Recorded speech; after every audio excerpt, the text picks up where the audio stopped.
Hey, let me quickly explain how we can charge Powerbeats Pro 2nd generation. So the first thing, we can actually charge them for sure by inputting both of them inside a case. And the case we can charge by using two methods: wireless, by using this, chargers. When the indicator lights up with the red, it means that it is actually charging. But also you can use USB-C cable, and I'm using Motorola 125 watt charger, so it's like super powerful charger, but it's actually charged this device. There's no any issue. The indicator also lights up and everything is fine. You don't have to actually use some original chargers or cables from Apple or any other brands like Samsung. As you can see, I'm using this one from Motorola. This is the cable from Motorola and Powerbeats also. I'm just gonna show you this one right now. That's how it actually looks.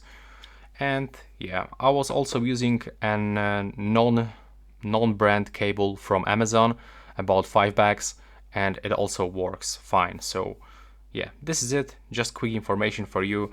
And in the box you can even find some recommendation about watts.